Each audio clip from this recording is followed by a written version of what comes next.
What's up, I'm Bubba, and today we're going to be taking a look at a video of someone with a very healthy family dynamic. Now, this person is talking about what they learned from playing Minecraft with their family. And honestly, I wish I could have this sort of experience, so let's get into it, my friends. What happens when you play a new game with your family? I'm not talking about Wii Sports or Mario Kart, and I'm not talking about family members who are also huge gamers, if you're lucky enough to have that. Maybe I should be a little more specific. What happens when you take your family members, whose gaming knowledge is mostly exclusively a few FPS games from the late 90s, and get them to try something completely new, like Minecraft? My dad, now, this is going to tie into the title a bit, but my dad is also a pretty old gamer, and I always thought that it would be like so cool if I could get him to play Minecraft with like me and maybe my brothers. Like that'd be so cool. But somehow I don't think he'd be interested in the idea. I don't know what it is, but I feel like it's very difficult to convince men to play Minecraft. I think because so many people have this perception of Minecraft being like, I don't know, a game for like kids, I guess. They just aren't interested in giving it a try, but I've already seen this video and I wanted to talk to you about it, but I think it's really cool how people can express themselves differently in Minecraft, and it looks different for literally everyone. Like, I don't know two people whose Minecraft experiences are the same, honestly. The answer might be a little more interesting than you think.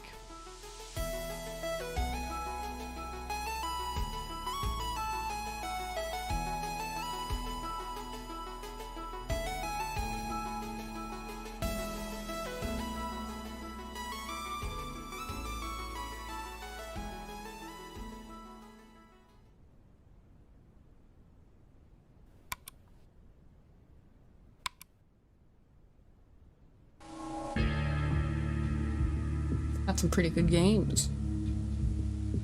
Opening the valve. Ha! Valve, get it? It all started with 1998's Half-Life.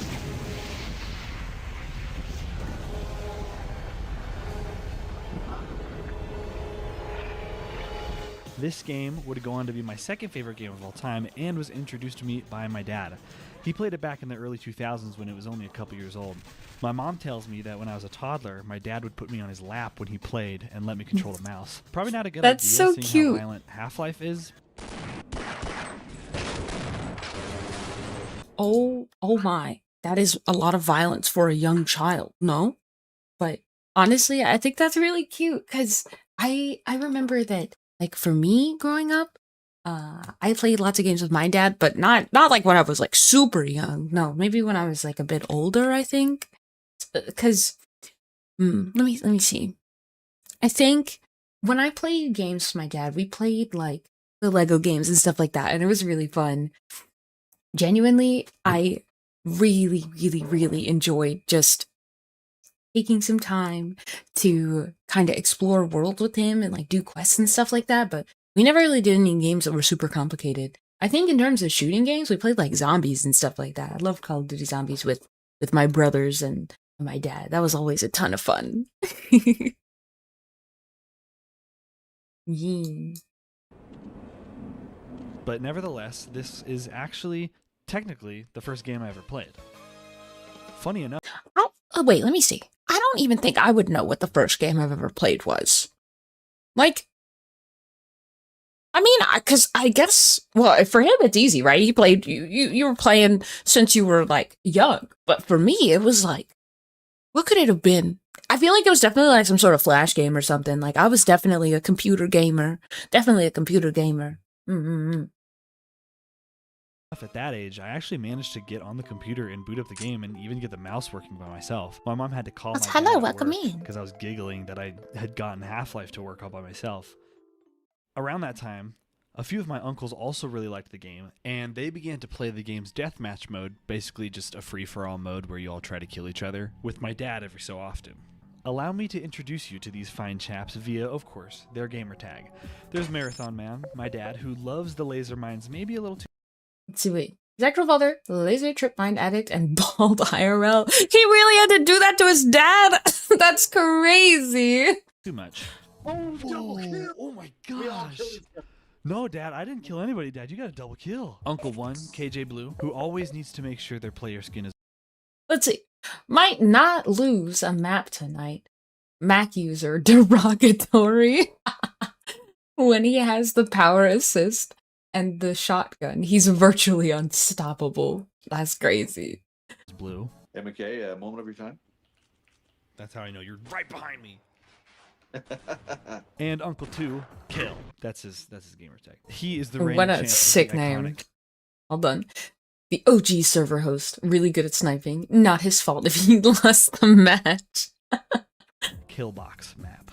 They got together to play locally whenever KJ Blue was in town, and eventually, when I was a teenager with my very own little crappy Windows laptop, I joined them as well. Since then, it's been a bit of a family tradition, Hot. complete with I a see. laundry list of inside jokes and a big bowl of snacks. And let me tell you, I loved playing this game with them so much for a lot of reasons. It was my favorite thing to do.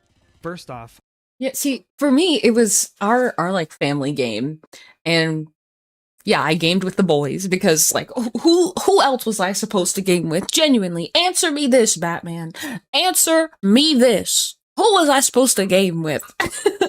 Like I tried gaming with my friends, but this is gonna suck. But one time, a girl from my class invited me to play Castle Crashers with her, I believe. Yeah, we were playing Castle Crashers, okay?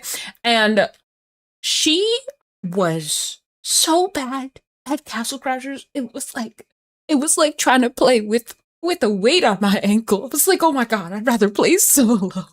But like we still had fun. I'm not that kind of person where it's like you have to be good at a game for us to have fun. It's just like I can't afford to be like garbage and goofy if you're really bad, right? Like you can't goof off in some games if both players are bad. You're never gonna get anywhere, right? You're never gonna get anywhere in life if everyone's goofing off and no one's taking anything seriously ever.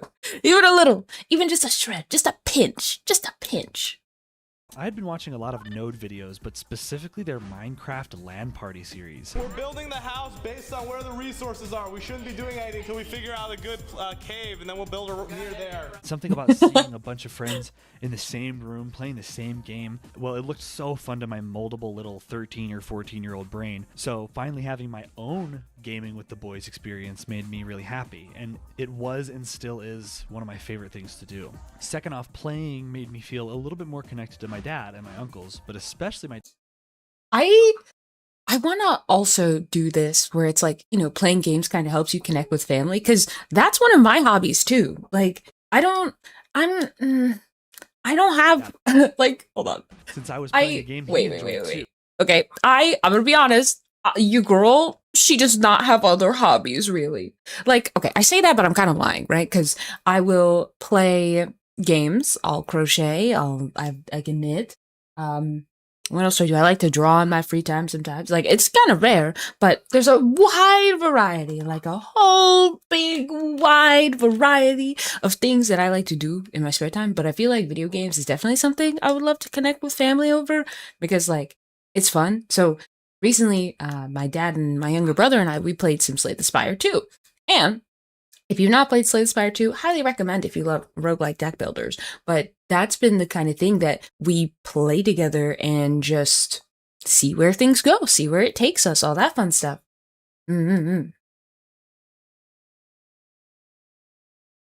He was a lot more into sports than gaming, and I was a lot more into gaming than sports, so this felt like the middle of a Venn diagram for me and him. So far at this time, I had already really liked games. I'd been playing them for a long time, ever since we first got a Wii in like 2008, and I played Smash Brothers Brawl for the first time. I was a pretty big Nintendo fan at this time, judging by my gamer tag, and I played a few other PC games, including Minecraft, but I was actively enjoying this hobby, not only by myself, but with some close family members. As cool as all this was, my dad and uncles were still only really playing Half-Life. I hear they often tore it up in Age of Empires 3, but that was really before I started playing with them. My love for games and my love for playing Half-Life with them made me excited about the possibility of playing more games with them in the future. I feel like the thing is, a lot of people aren't how do I explain this? Most people aren't always interested in actually trying out new games or like stepping out of their comfort zone. So I think the fact that, this person's family is inclined to, because, obviously that's what we're about to go into with this whole spiel. But the fact that they are willing to try out these new games and see where it goes and let themselves be interested or get invested in a game is really important, because I've played Minecraft with some people where they only play it for like a week and then they just drop it. And that makes me so sad, because genuinely, I could run a world of Minecraft for months. And I mean months. Like, I'm talking so much time sunk into just building, exploring, finding new stuff. Heck, I even love modded Minecraft. Like, I am very much an enjoyer of the modded Minecraft. I played Minecraft vanilla for so long, to the point where it's actually kind of crazy that I think I've spent more time in vanilla Minecraft than modern Minecraft, and I played on PCs and stuff too. Like, what the what the heck? So yeah, I think it would be fun to find people that can allow themselves to get invested in a game and just sink a bunch of time into it long term, because that'd be really, really cool.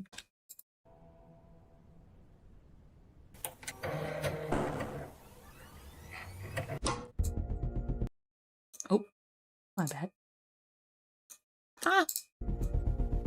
So fast forward to about Forget a about decade later. Freeman. Me, my dad, and my uncles still get on and play Half-Life every so often. Now playing weekly online instead of a couple times a year. The good times are happening more frequently, but you can only take so much Half-Life Deathmatch week after week. It's not the most fleshed out mode the game has to offer, not even by a landslide. The only goal is to really just kill each other.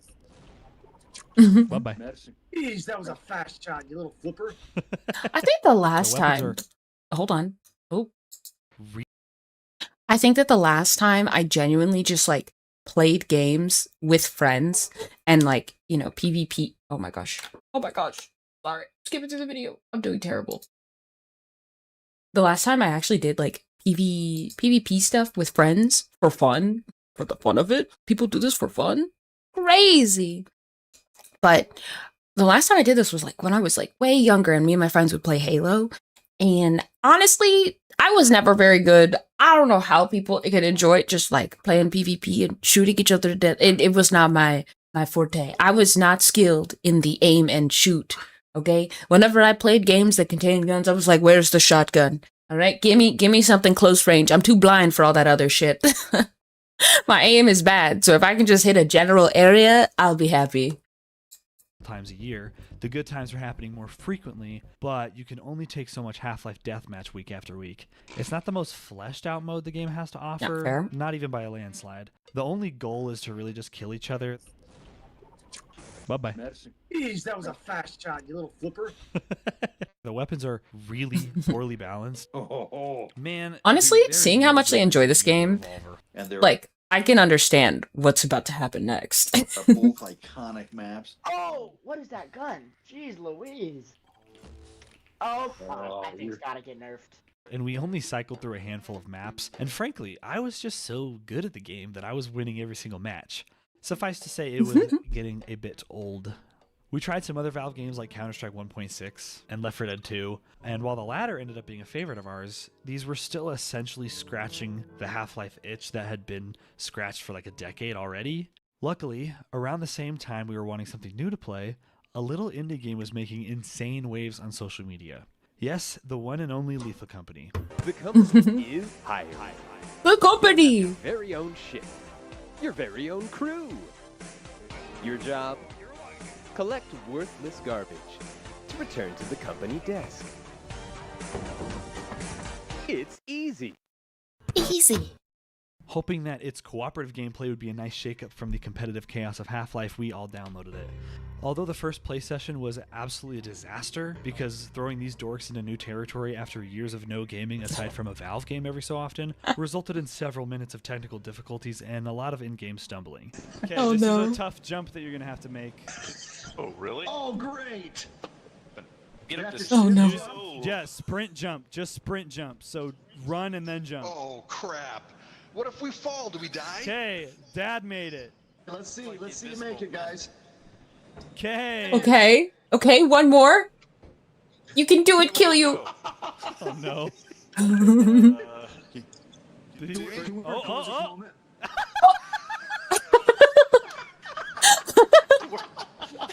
Well, you know what they say. You live and you learn. Sometimes you slip off a cliff and die, but you live and you learn. Well, I guess you could die and learn too, but I guess there's no more learning after that point, right?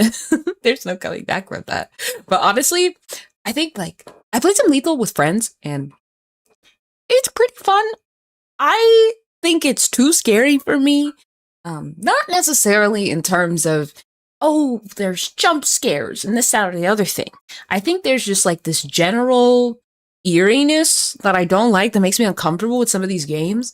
And I don't like that. I don't play scary games. Like, you could name just about any popular scary game, and I do not think I've played it. None of the aliens, none of any of those things. I mean, okay, maybe I could for like content. That'd be interesting. See, what is Blubber like when she's scared? Honestly, okay, I'm the kind of person that when I'm scared, I will just crack a ton of jokes, okay?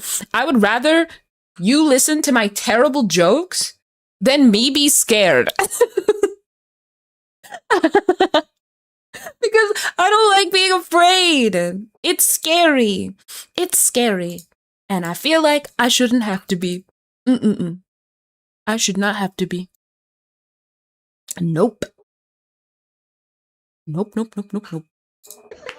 But nevertheless, Lethal Company was a knockout. We were hooked. Yeah. Lethal Company is a really, really fun game, and we were eating it up. For Marathon Man, Kill, and KJ Blue, Half-Life was, for now, old news, and Lethal Company was a shiny new toy. We were excited to play every week, and it was genuinely a breath of fresh air for all of us. Instead of constantly trying to kill each other. Does that mean that, so they're weekly gamers? That means that they like get together and will game every so often, like every week or so, right? That's really cute. That's really cute. I think that I would love to do something like that where it's like a more scheduled hangout session with family, but everyone's schedules are so all over the place. And also I feel like my mom even told me that like when it comes to scheduling things, she does not like schedules. She's not a schedule individual, okay? She's like a fly by the seat of my pants kind of individual, which I get because that's kind of me too. Like I work from home.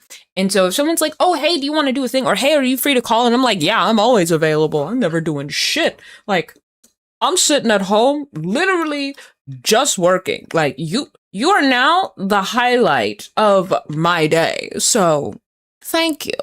Thank you very much for being the highlight of my day. We were now forced to work together to gather scrap metal from dangerous moons. Lethal Company's lack of any real combat was different too, because although we were being cooperative in something like Left 4 Dead 2, we were still just shooting guns there. Here, though, there's very little you can do to turn the tides. You think he got it? You think, gamer? I don't think he got it.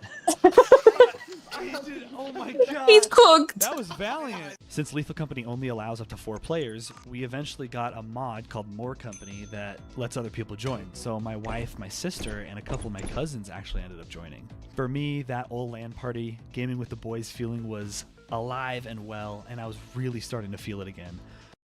I think that's so cute that they even got more of their family members to like play games, because I think it also shows that his family's perception of gaming is definitely much more positive. I don't know if it's because of who has kids and who doesn't, right? Who plays games with their kids and who doesn't, or if it's the kind of thing where, you know, it's a slow integration, like, oh, we think you'll like this game because, you know, Uncle Jim and Dad are playing it, so, like, obviously you'll like it. But that's the thing, right?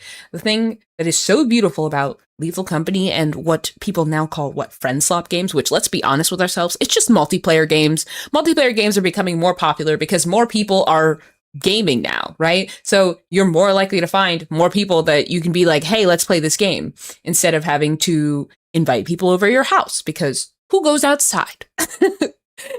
It's so cute that they can connect with a larger portion of their family over games. It's really hard for me to get my family interested in video games. Like, I'll be like, hey, did you know this is coming out? Or like, hey, this is coming out. I think you might like it. You should check it out. And I try. Oh boy, I try. But sometimes, oof, it is rough to get the family to try something. Like when Slay the Spire 2 was coming out, as soon as it came into early access, I messaged my younger brother. I was like, hey, Slay the Spire 2 is in early access now on Steam. You should get it. And let me know when you're free so we can play. So we'll play that and such. But yeah, actually, I should, you know what? I should try and be more proactive and reach out more. Maybe that's it, right? Someone has to be the one to open the door to set up these events and hangouts and whatnot.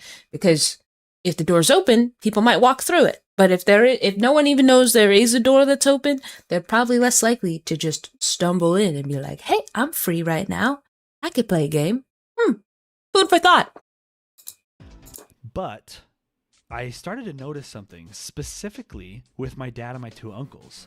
They were all playing in really unique ways. My dad, who tore it up in Half-Life as Marathon Man, in Lethal Company, his gamer tag was Sir Marathon. Sir Marathon. Enjoying being efficient. When him and my uncle KJ Blue got the in-game jetpacks, I didn't get to read. It's they okay. would have us go inside to where all the monsters are and grab all the scrap metal and put it outside the door so they could just jetpack it back.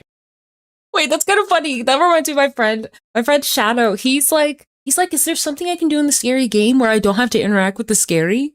And honestly, that's so fair. Like, but you gotta go in. The whole fun is the fact that you go inside. And forth from the ship where we were supposed to bring the scrap metal. Don't lecture us about cool when you just spend 20 minutes on a jetpack and go in and get a bolt and come back. Hey, that's cool. Hey, I went and got quite a bit of loot from these dead bodies that got smashed. I'll have you know. And then you came running back home. KJ, while loving all aspects of the game, got really, really into. Let's see. Mods are okay. Yeah, so they are the reason that they're modding the game. The Jetpack Addict, along with Sir Marathon, and the Ship Vibe Coordinator. Honestly, that's sick. I feel like when I played Lethal, there was no fucking organization whatsoever. It's like, we got stuff, throw it on the ship, let's go. Customizing our ship and skins, installing mods that would give him the ability to move furniture around a lot better and to give the ship extra stories. He got pretty carried away with it, but you know, that's why we love him. Here I get the ship all decked out and ready for you guys, and then McKay comes and adulterates my new ship. Welcome to the new and improved KJ Blue cruise ship. Lastly, Kill, who is now known as Kill You, I know, was proving quite the risk taker. Oh. Though I missed it. It's okay. Fine. We'll nothing continue. really new to us, the perilous nature of Lethal Company and its focus on staying together really highlighted this. He would go into dangerous areas of the building for lost loot, and he would sometimes stay out to find loot right up until the end of the day when the ship left, and in general was a lone wolf, for better or for worse. He's just talking to himself. I know. Wait, okay, I'm not gonna lie. I feel like in these games, if you are by yourself and you talk to yourself because of like various spectator aspects, it does make it interesting for everybody else. So just say, if you're playing one of these friend slot games that does have spectator mode after people die, or maybe in the ship, or whatever, right? Like whatever it is, I highly recommend you yap to yourself, because guess what? Someone's always watching or always listening. And it makes it so funny. I think that's why I like content warning so much as these sorts of games, because the whole point is that like you've got the camera, you're filming, you're yapping or whatever, you're trying to make a good little video, and you get to keep the silly little video at the end. Like that's why it was so charming to me. But I can understand why people enjoy Lethal Company a heck of a lot more. I think it is the introduction to this genre, whereas Lethal Company is not Lethal Company. Content warning feels more like a spin-off of Lethal Company, like an expansion on the format, whereas this is the format. This is the format. Like Repo and stuff, you know? Repo. He's like, gosh For dang it. crying out loud, I'm going in circles. He's dead. Oh, he's dead. Oh, rip. Facehugger. All these playstyles were really interesting to me because all three of them were playing Lethal Company in a way that was a bit different from the usual gameplay loop. They weren't encouraged by the game or me to do any of these things. This is just how they naturally wanted to play. All of this, but especially KJ's playstyle, got me thinking. Lethal Company is proving to be a bit limited when it comes to these playstyles. KJ literally has to install mods to scratch the surface of the level of customization he wants. Sir Marathon's jetpacking was all he could or really wanted to do as far as efficiency, and Kill You was faced with massive danger, time limits, and confusing labyrinths of levels. Just wait until they find out there's mods for Minecraft. Oh my gosh. What would happen if I placed them in a 100% malleable setting where you make your own goals? What would happen if these... You know what? playstyles Actually, hold on. You know what I just realized?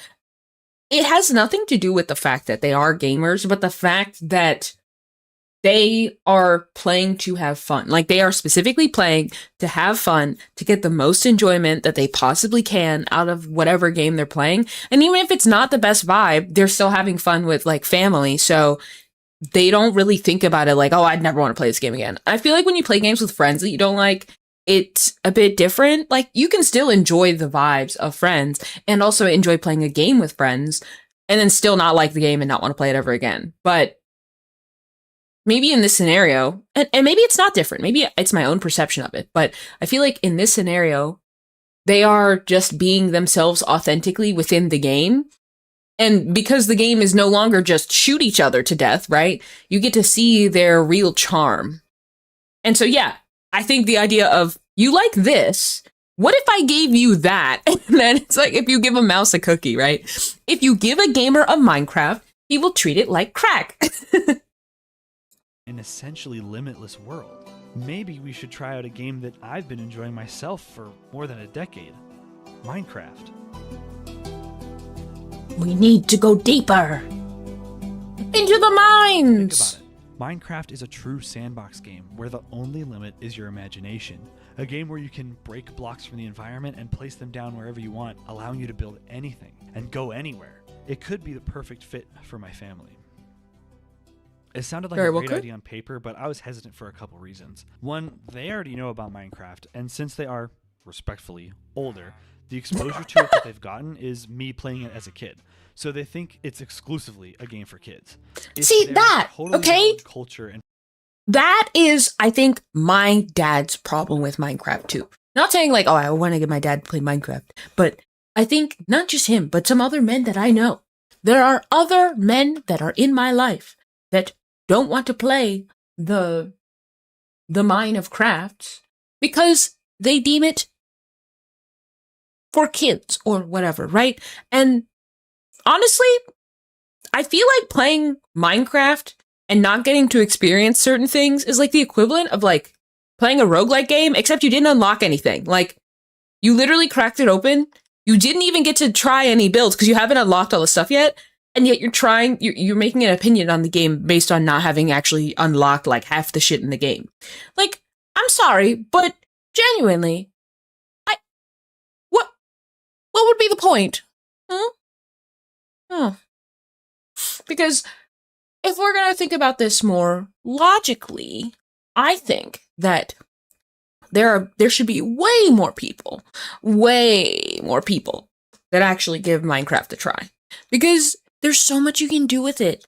If you like fighting stuff, you can literally run around the world, hunt stuff down. There are big bosses to fight. You can fight the Wither. You can see how many Withers you can fight, right? Like, I think because your creativity is the essence of Minecraft, that's where a lot of people fall short. They're like, oh, well, I don't know what to do. I don't know what I'd want to do. I don't know what I don't know. Right? And they get stuck in this cycle of I don't know what I want to do in Minecraft instead of actually like trying stuff in Minecraft. You know? Like, if you don't try anything, how will you know? How would you ever expect to know if you didn't try various things? Like, I don't know. That'd be like getting Legos and then not following the instructions to build the thing, right? And just, that's it. How I clicked them together. I clicked 2 bricks together and I don't like these. Like, you didn't even try. I feel like that's it, right?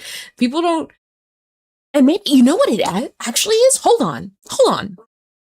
What if it's more than that? What if it's more than just, I don't want to try, but I'm afraid of how I'll be perceived if I do authentically try?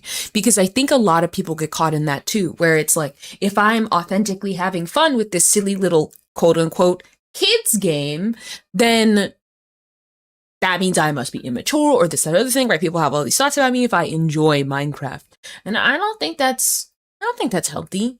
Especially because, like, you know, our parents teach us not to view other people's perceptions like that. I mean, I don't know what your parents taught you, but my parents taught me that. And I think that might be it, right? A lot of people are like, oh, if I enjoy Minecraft, all these bad things, and I don't want to play baby game for kids because if I enjoy baby game for kids, what does that say about me?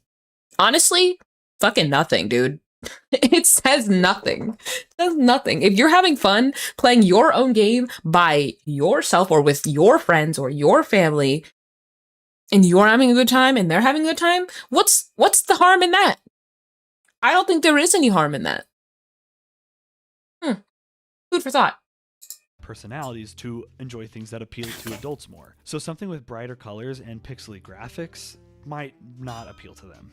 Second, I mean, they just loved Lethal Company so much, and while I was getting a little tired of it, it was such a new and fun experience for them that I wasn't sure if I was going to be able to tear them away. And third, at this time, my wife and I were literally a week or two away from greeting a new baby boy into our family. So I wasn't sure how much time or energy I was going to be able to commit to a new Minecraft realm with the Three Stooges over here, let alone the rest of my family who had become regular players. But I still couldn't shake the feeling that this might just be the perfect game for them to play. With all this in mind, I shot the suggestion into our group chat.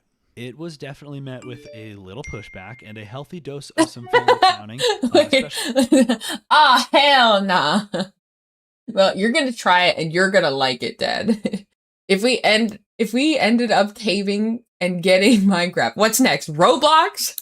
Candyland? See that, right? I think that's what kind of makes me a little upsetty spaghetti, right? Because literally right here, it said the next words after if we go caving in Minecraft is Roblox next. And I'm not gonna lie. No, that's not the logical conclusion. Roblox and Netflix, what the hell? Roblox and Minecraft are two different games, okay?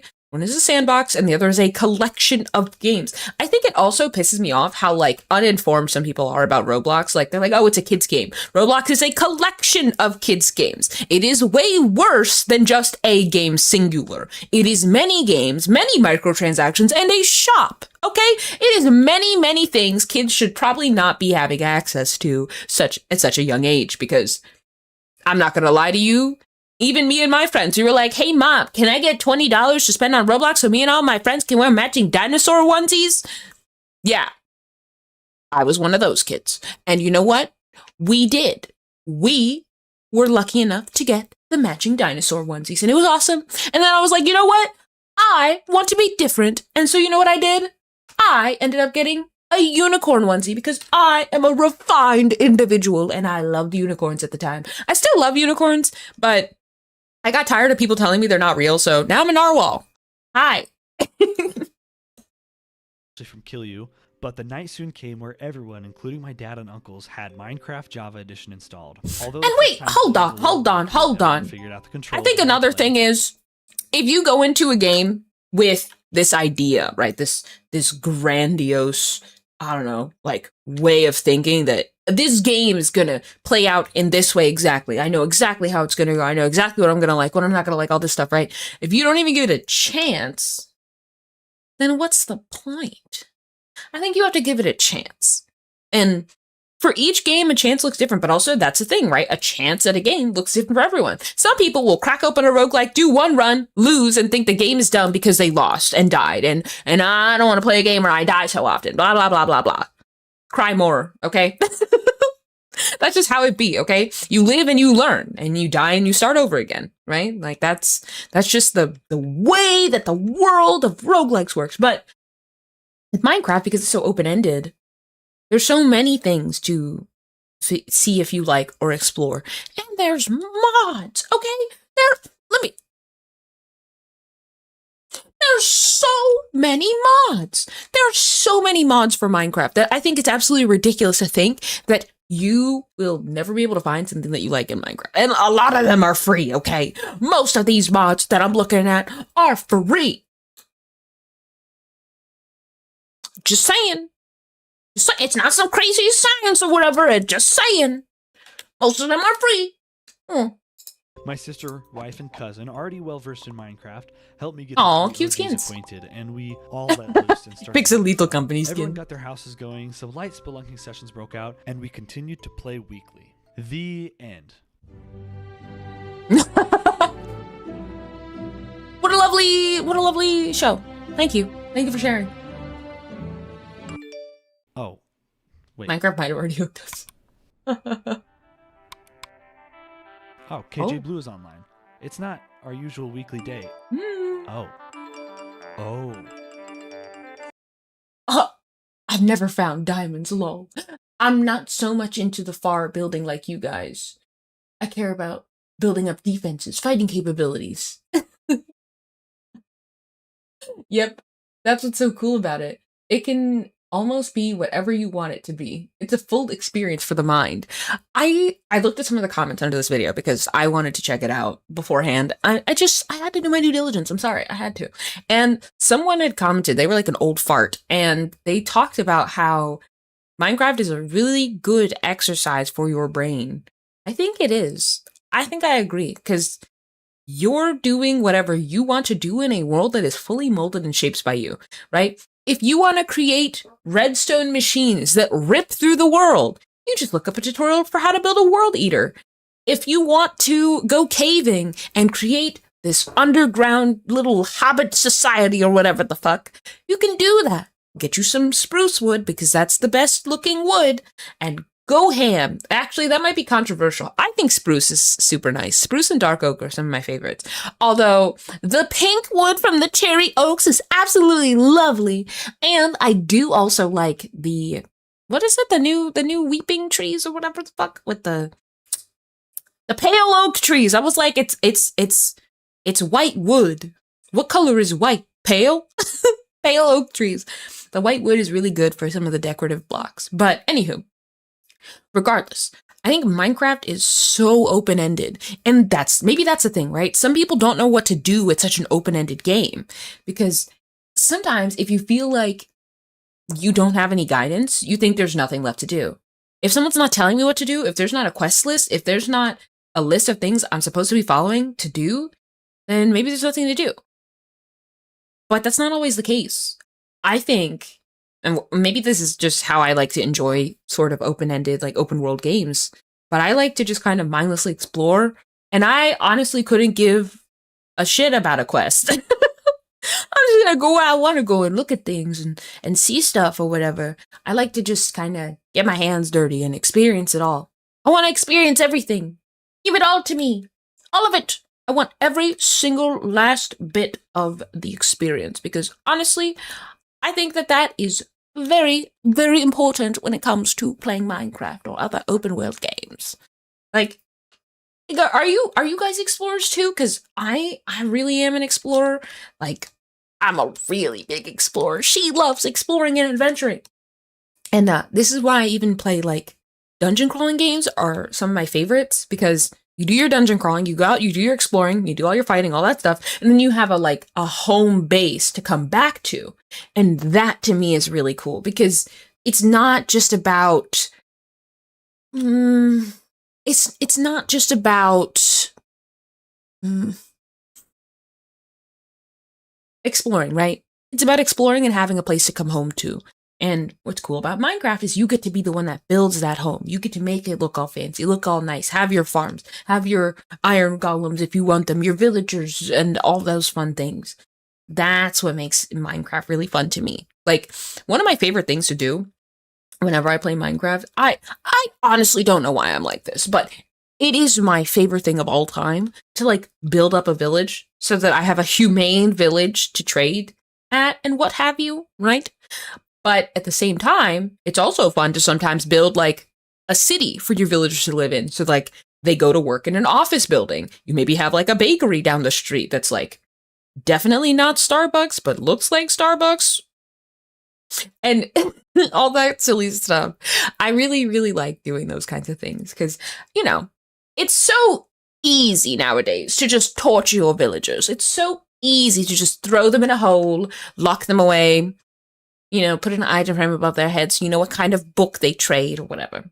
Whatever. it's so easy to torture them, but it's so difficult to give them a nice, safe space to live where they're free from the terrors of zombies trying to eat their face off. But yeah, that's what I love doing. Oh. They got hooked! Hooked on the Minecraft! It happened.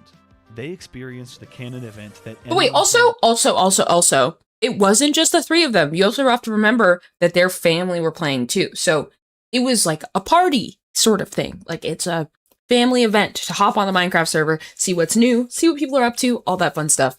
I would love to do like a long play of Minecraft with people, but my whole thing is I feel like I'm not very good at doing like storylines and stuff like that. Like I don't think I'd be able to find a way to make it interesting.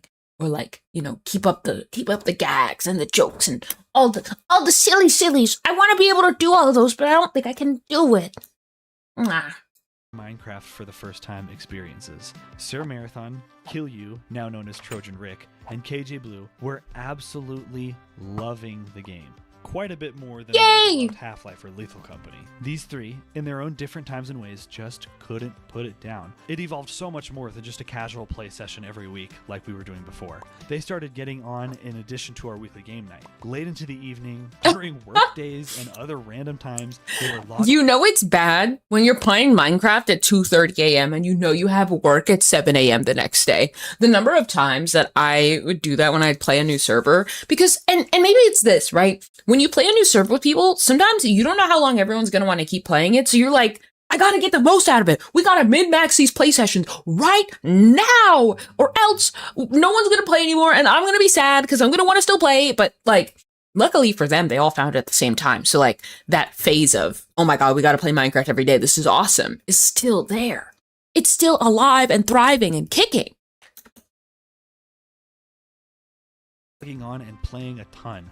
We would get texts in the gamers chat about updates for the realms, things that Trojan Rick found and discovered, Ooh, or deep dark. things that KJ had built. They were going to wikis and looking up YouTube tutorials for builds and more. It seemed like Oh, that's every bit of awesome. free time that these guys had, they were on the realm.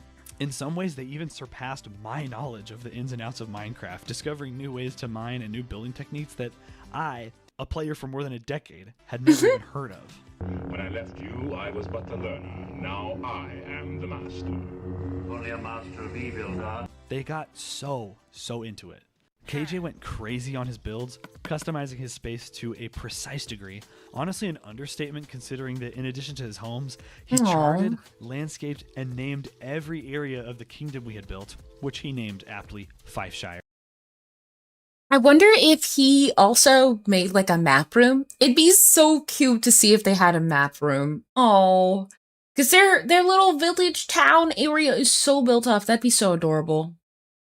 I know there's also a video on their channel of like the Minecraft server like 1 year later because they're still playing Minecraft, but that's crazy. My last name. All right, I think it's high time for a proper Fifeshire tour. It used to just be a little quaint forest, but no KJ longer. has, like, terraformed pretty much all the original geography. I think it's time to address the elephant on this server, which is this giant freaking skyscraper. This is KJ's house, and when I tell you that this is the the biggest glow up of the century, it is. Because it used to just be this tiny little place, but now he's evolved it into just this absolute unit of a base. He built this huge stairway, tons of. It's glass that he absolutely got wild from he's the using the mines. stairs here. He's got his farm. Like, sir, use the water column, okay? Like, I know it's there to also go down so you don't have to take the stairs, but like, you can swim, my guy. You can swim. Up here. But yeah, it just goes up for forever. It's like nighttime. It's like almost nighttime, and I'm still going up. He had done so much building and customization throughout the whole realm that he kind of instated this unspoken building code. But literally every stair in Fifeshire is open. I don't like this. You I should like keep the it. walls. Let him keep it. It's Oh, fine. his house, it's one thing, but it's out in the common area. Yeah. You can keep it if you want, but it's It's kind of clunky. This level of customization was something that Lethal Company just barely let him do, and he could only do it with mods installed. He has and still continues to put a lot of time into the realm. He's a It creative took guy. Marathon a little bit longer to get as into it as he ended up being, but he transformed the efficient jetpack item transporting into efficient cave exploration. He would find This is cute. Okay. 2 reasons. 1, his dad is still bald. And 2, the fact that he has now boiled it down to the fact that his dad loves efficiency. Like, God forbid this guy play like one of those, games like a Factorio or what have you. I've heard those are very bad for people who very much enjoy the satisfying number go up or optimization of a thing. Oh lordy. Oh lordy. Someone in the comments had said that too, which is crazy. I'm like, oh gosh, don't give him the game. Don't give him the game. It's dangerous. multiple different caves to explore, but to cut down on travel time, he built what he calls outposts outside each one, so he could sleep there and store items right outside the cave. I'm gonna go see if I can find some of my dad's outposts. Apparently he has like 15 of them. I think there's one along this river that's fairly close to Fifeshire. Oh, there's one. Yeah, he built this like he built this like wall. Yeah, this has to be outpost number 1, I'm pretty sure. Okay, I know for a fact this is an outpost.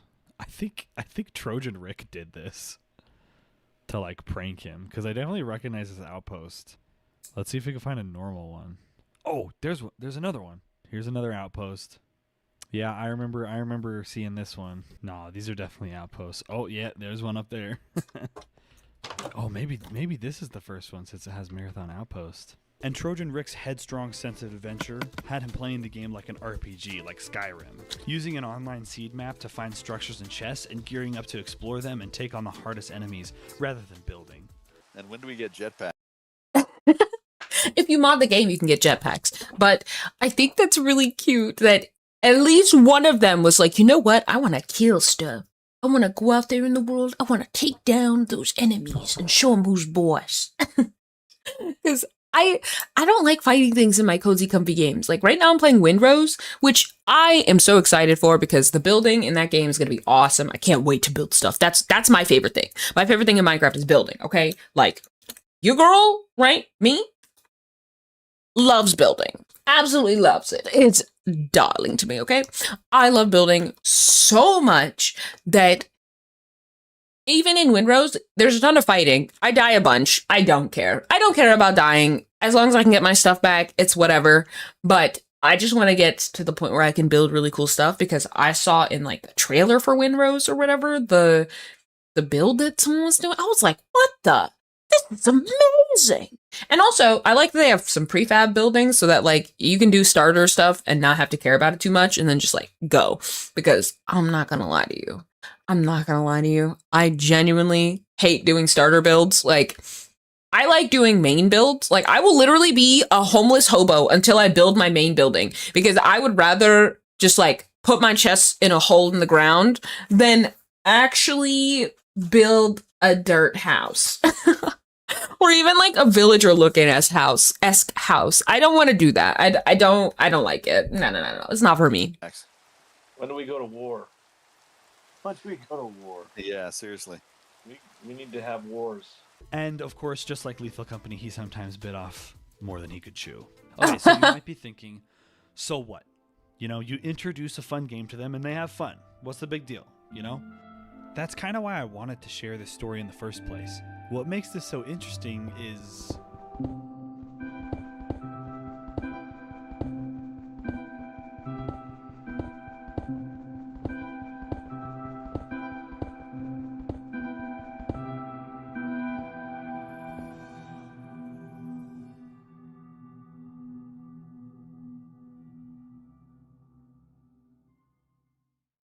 I have no idea what I'm doing. It doesn't matter. That's right. You can do whatever you want. Yeah, and you can always tear it down and adjust it so it's not. This isn't set in stone, so to speak. The first thing that I started noticing was that Minecraft lends itself really well to multiple playstyles.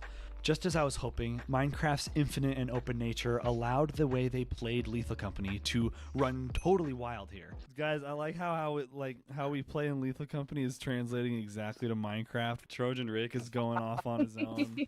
Yes. You two are Exactly. building together. I truly believe the reason they got so into it for the amount of time that they did, longer than the 2-week phase by the way, was because Minecraft's game design posed very little limits to them. Dad, this better be a good cave. We're going to outpost number 12. Nice. Oh my gosh, he has his outposts numbered. I think so, yeah. Oh, wow. Lethal Company is a great game. It really Oh is. It's one of my. favorites. But you can only do one thing, and the game's built around that. But Minecraft catered so much better to what they were wanting to do in games. And you have to remember, these guys aren't huge gamers. I've played a lot of games through the years and had a lot of exposure to the ins and outs of the industry. Such prior time and knowledge like this can make me view games a little differently sometimes and can make me kind of lose Oh, the that's a plot good in why library. we and I play games. I can get caught. I think I feel that too sometimes. Like when you play a bunch of different games, because your games are more on rotation, you find that like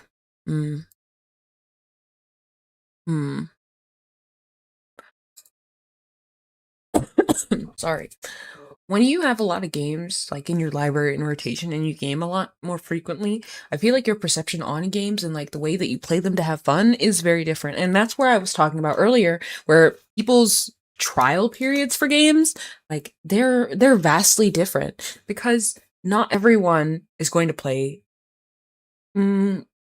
let's say Peak, right? Like not everyone's gonna play Peak the same way.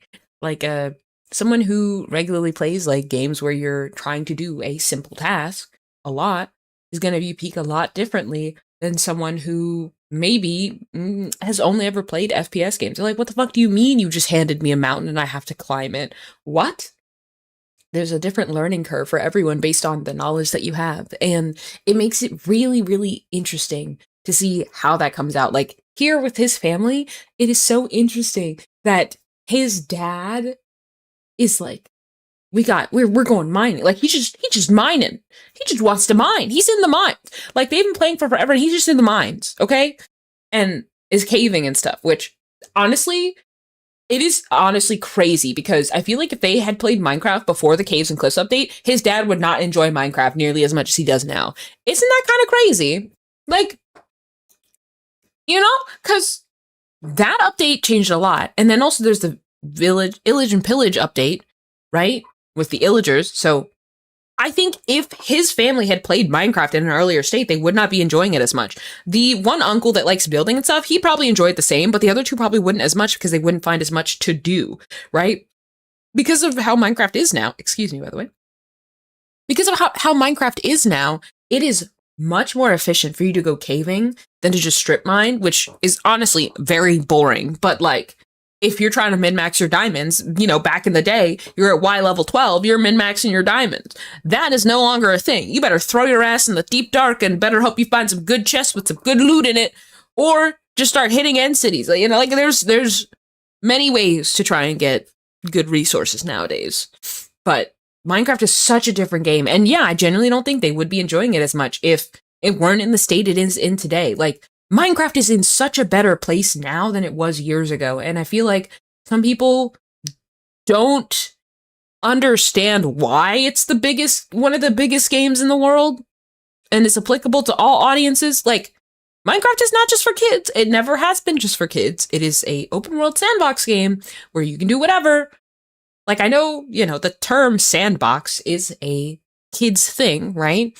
But anybody can go to the beach and build a sandcastle, right? Minecraft is a sandbox game, but your sandbox is like the world, right? Your sandbox is like an entire beach, an entire stretch of beach. It's so much to work with. And I think that so many people just are like, oh, but it's like stupid block game. Like, what could there be to do? Or there's no quests, there's no this. And I think that's a little bit frustrating to me because I would like to see some people in my life actually give it a try and see if they do enjoy some aspects of the game. But some people might never actually give it a chance, and that's okay. up in design philosophies I'm seeing and the context the games are in and their values and legacies, and there's definitely So we're not going to finish this video in an But hour. as relative gaming amateurs, they didn't have all that. They just wanted to have fun, and their playstyles were just their natural, uninfluenced inclinations on how to do that. Minecraft is just a game for everybody, and the way that you can go and explore what you want and build what you want and mold the world to your liking, it just They even have is happy perfect gas. for players who They don't have jetpacks, but they do have happy gas. That's important to note. want to do what they want to do. There he is. Yeah. Don't be yeah me. What's up, Ricky Bobby? All right. Fantasy Football Council. We gotta talk. Yeah, we do. Oh, here we go. Oh, Dang, you Another thing that I learned was that trying new things can broaden your horizons. Variety is the spice of life, and trying out Minecraft and also Lethal Company was really what showed me how these three like to play. And in my own personal experience, variety is how I feel I've been so enriched by games and art in general. Of course, this is a fact of life. This is, very well known, but I was a first-hand witness to this in Minecraft and throughout our gaming journey. That Heart House The is so reason we were pretty. getting so tired of Half-Life, and the reason that Counter-Strike and Left 4 Dead 2 didn't make a huge impression was because they were too similar to what we had been playing for years. Once KJ, Sir Marathon, and Trojan chose to try something new, even though it was very different and very unfamiliar to them, I feel that doing so gave them experiences that they would have never had otherwise and brought out qualities in them that I have never seen before. I think it's also important to note that not only that, but even though this allowed you to really let them open up, you get to also make memories in Minecraft. You get to physically see how you impact the world. I don't know, let's say there's an explosion hole somewhere. It's oh yeah, that's the prank where I blew up, my nephew for a joke. And it was great, right? So then you can turn that into a little memorial or whatever, right? And there's so many different things you can do to leave your mark on the world, but also everything everyone does contributes to the world. So the dad going out and mining, other people might be using those resources for builds and stuff. It's oh, can you bring me back a lot of stone or a lot of diorite or a lot of granite, or I need these things and what have you, right? So, or can you bring me back some calcite or all that fancy stuff? Because he's out mining, he can go get those things. And that's the thing about Minecraft. It's a very cooperative thing. Even if you want to do your own thing, at some point you're going to come back, reconvene with everyone and see what's up. Even if you live off on your own, even if you don't want to do a bunch of things, it forces you back to everyone. Not forces isn't even the right word. You find yourself wanting to go back to everyone and see what everyone else is up to, right? Just to check in, just to say, hey, how's it going? Because I think that's what a lot of people like about a lot of Minecraft series too, is watching other Minecraft YouTubers go and check in on other Minecraft YouTubers. If I only watch one Minecraft YouTuber, I get to know what's going on in the world because the YouTuber I watch goes and says hi to everyone relatively regularly and sees what they're working on in between their own projects. So you're not out of the loop because everyone's still connected. And I think that's such a beautiful thing about Minecraft. Not just as gamers, but as people. I got a stairway up to the top of the mountain. I never Yeah, want to you hear you do. guys whining about one of my game suggestions ever again. It's not like these were dreaded by some drastic measures. It happened very naturally in a very accessible space like a video game, and in a way that only something like Minecraft could. I love that these three can say, I love college football and Minecraft. I think that's really cool. That being said, not everyone is that accepting.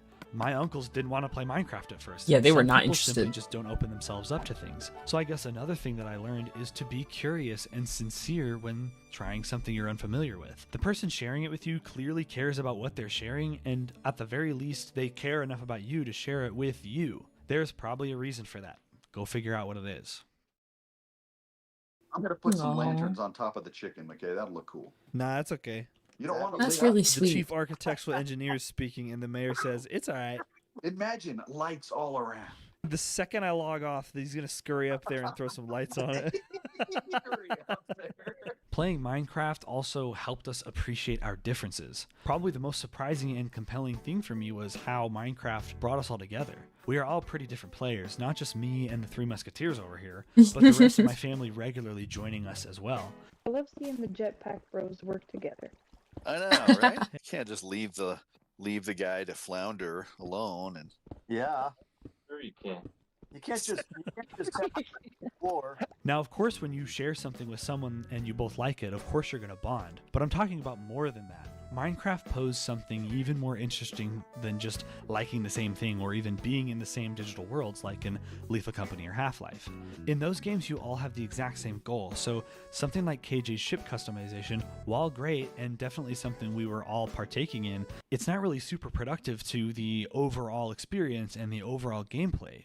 In Minecraft, you're all playing in the same world that you can all manipulate infinitely, but you all have different goals. No one is really isolated from each other here, and so this forced us to play alongside each other's different play styles. Dad, did you see my new wall? oh yeah, check out Yeah, the- right outside. That's so cute.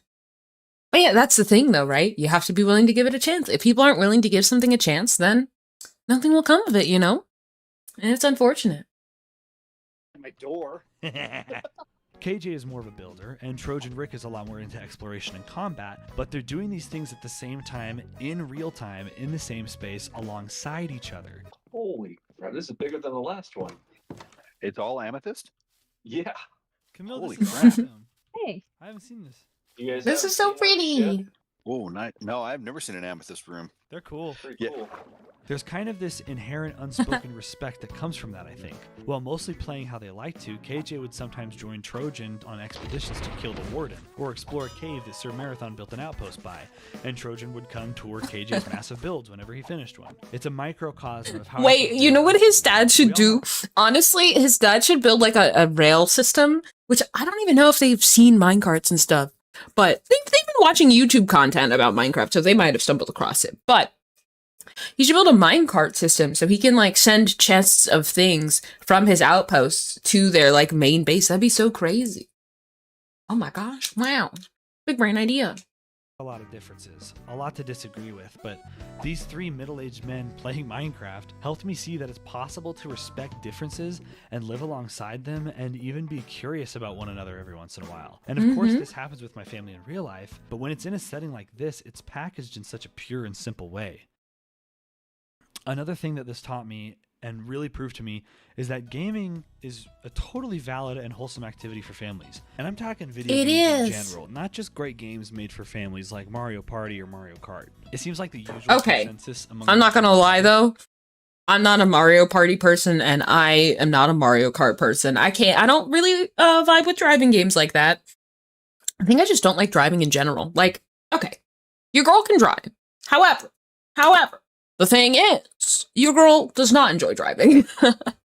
I think the only time I enjoy driving games is if it's like a chill thing. Like I could maybe do the like truck simulator thing because you're literally just like following car driving laws. Well, anyway, I think I could do that, but like, racing, oh heck no. I go-karted one time in my life. That was terrible. It was a horrible experience. I hated it. Because the fact is, I couldn't have my glasses on because they could like fall off my face and get run over or whatever. So I couldn't see, okay?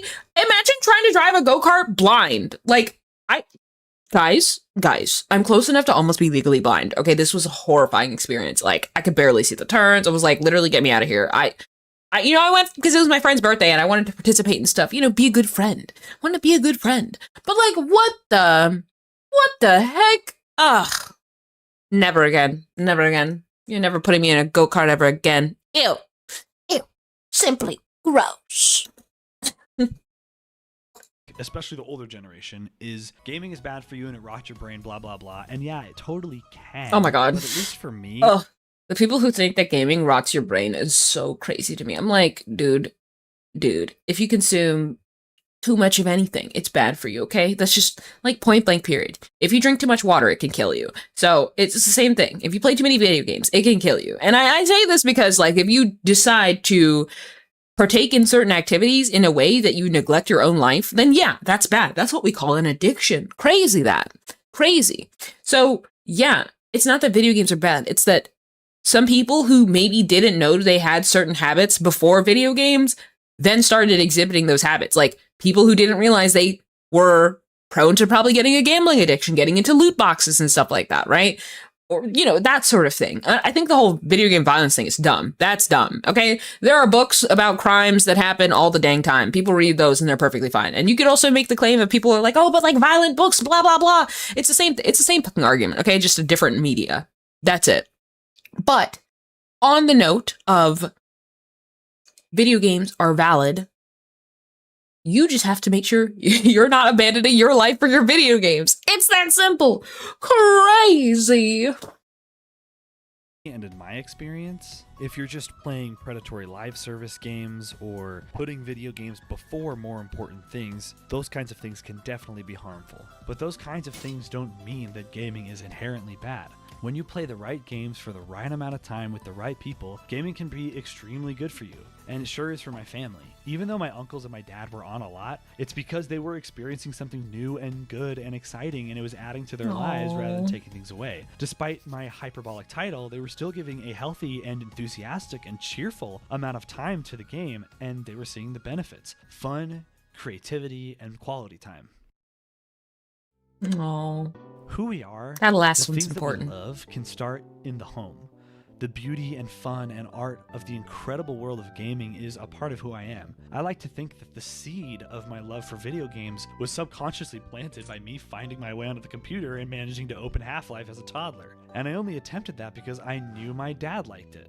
This part of my life that brings me so much joy was started and sustained by my dad encouraging it and being a part of it. Not everyone is that. Not everyone's that lucky. I think that there are a lot of us who, and you know what? I think it'll be interesting to see like the next few generations come up. Not currently there's a lot of problems, but I mean, you know, outside of the other problems that are going on, right? Let's look at like a positive that could come out future generations, right? I think it'd be interesting to see in the future, like how many people pick up gaming because of like their mom or, you know, something like that, like a female person in their life. Because for me, it was also my dad. He's the one that got the console so he could play his Call of Duties. And then we were like, wait, there's other games on there that we can play for free? Dude, he had Xbox Live Gold for, actually, I think he's had it forever. Okay, absolutely forever. But the crazy thing is, because of that, we tried so many games. Literally every time a game was free for gold for the month, we would play it, we'd download it, give it a go, see how far we can get, maybe beat it if we could. Like, we put so much time in some of those games. And I think that was really fun because I found a couple of games that I really, really enjoyed. But, you know, everyone else fucking hated, and that's okay. like anyway, I'm not going to describe like the game or whatever, but it was really, really cool to be exposed to gaming through a family member, right? And I think there are a lot of people that are like that. Like, oh, I knew this person in my life, they played these games. Or, you know, when this console came out, I was super excited, and so I got it, and it was awesome. But yeah, that's where it started for me. It started on the PlayStation. We were PlayStation gamers at first. I distinctly remember playing like the Shrek 2 video game. I am not a fan of like games with story nowadays, unless it has voice acting in it, because honestly, I don't give a damn. I'm not like I'm playing Windrose right now. I'm gonna be so for real with you. I'm like barely reading shit. I'm like, I'm just gonna go to the quest, tell me what to do. Okay, let's go get that done. Because honestly, I couldn't care less about a quest. I already said this. I couldn't care less about a quest.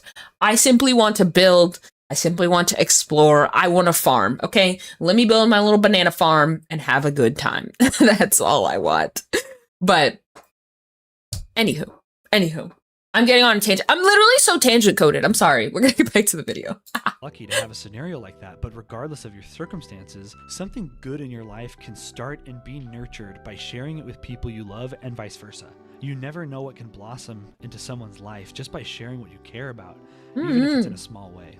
In addition to this, we all just talk a lot more and connect outside of the game more than we used to. We're getting more of my family members involved, and it's just so cool to me personally that this game I've loved for more than a decade is now being enjoyed by my loved ones. And that baby boy I was talking about, he was born completely healthy, and playing Minecraft with my family was a really nice way to chill out after the stressful moments that a baby can sometimes bring.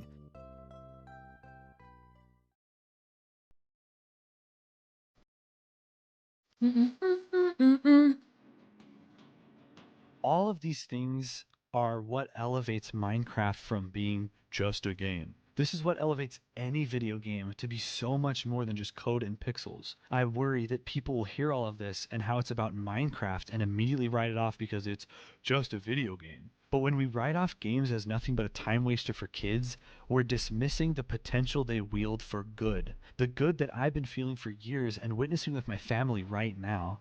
It's how it positively affects your life and how it affects the lives of those you love. It's exactly what I was seeing in Half-Life as a teenager, but elevated to a whole new, uplifting level.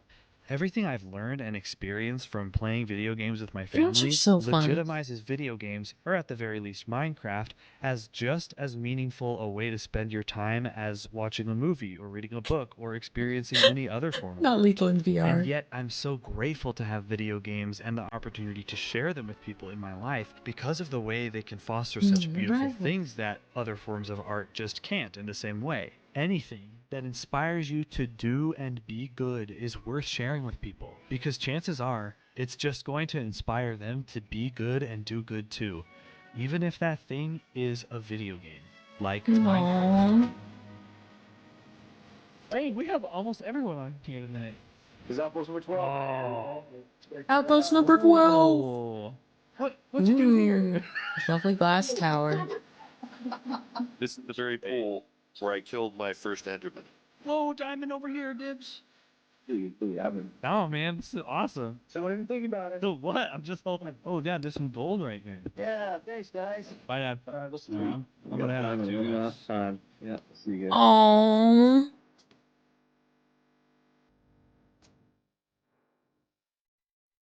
That was beautiful.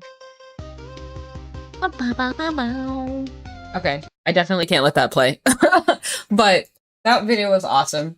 I will drop a link to the video in a bit, but we're gonna let it keep running and play through all the credits because it's awesome. I love. I'm gonna make myself a little bigger since we're just yapping. But the idea that sorry, excuse me. I think the idea that you can also treat gaming time as family time, and it doesn't lessen that any a bit. Absolutely no generative AI was used in the making of this video. Okay, thanks. Thanks for the heads up. But yeah, I think the idea that we're gonna give it a like and share it with you guys.